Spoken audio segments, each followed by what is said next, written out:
చెప్పండి బాబాయ్. జగన్ రాడు 2 సంవత్సరాలు అవుతుంది ఈ కూటమి ప్రభుత్వం వచ్చి. కూటమి ప్రభుత్వం వచ్చింది. ఏంటి వాళ్ళు చేయాల్సిన దాని మీద మీ అభిప్రాయం ఏంటి? దాని పని అది చేస్తుంది.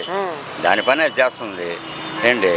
ఓకే, ఎందుకంటే దాని పని ఎలా ఉంది అని అంటే లుక్ లైక్ అదే మన జనం అందరూ కూడా చూస్తున్నారు. జనం అందరూ చూస్తున్నారు. నెక్స్ట్ జగన్ గారు మాట్లాడుతూ వచ్చే ఎన్నికల్లో మావిగన్ వర్సెస్ అమరావతి తేల్చుకుందాం అంటున్నారు. లేదుగా లేదుగా. ఓకే, అంటే వచ్చే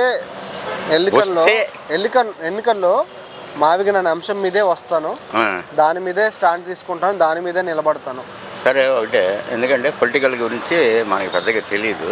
ఒక విషయం చెప్తున్నా ఏంటంటే, ఎప్పుడు ఆయనైతే రావడం అనివార్యం. అంతే అంటారు?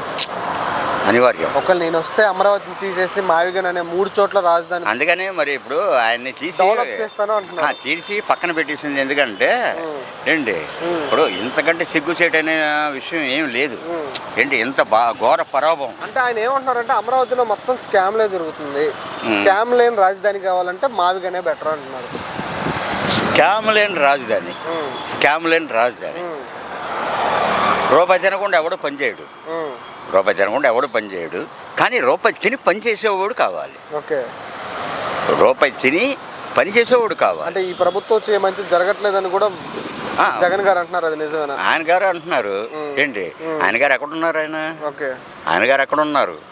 ఆయన గారు ఎక్కడున్నారు? మరి 2029 ఎలక్షన్లో మావిగన్ తీసుకొస్తా అంటున్నారు. ఇంతవరకు మావిగన్ అనే ఒక్క రాజధానిలో కూడా ఏది ఆయన అన్న అంశం మీద ఎక్కడా ఏ డెవలప్మెంట్ చేయలేదు, కానీ మావిగన్ తెస్తా అంటున్నారు అమరావతి. అదేనండి. సో దాని మీద మీ అభిప్రాయం ఏంటి?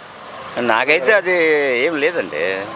అబ్బే, నేను ఒక సాధారణమైన పౌరుడిని. సరే, ఓకే, ఓవరాల్గా 2029 ఎలక్షన్లో 2029 ఎలక్షన్లో కూటమి వర్సెస్ వైసీపీ ఏది పై చేయి అవుతుంది అనుకుంటున్నారు? నా కూటమి వస్తుంది. కూటమి అవుతుంది.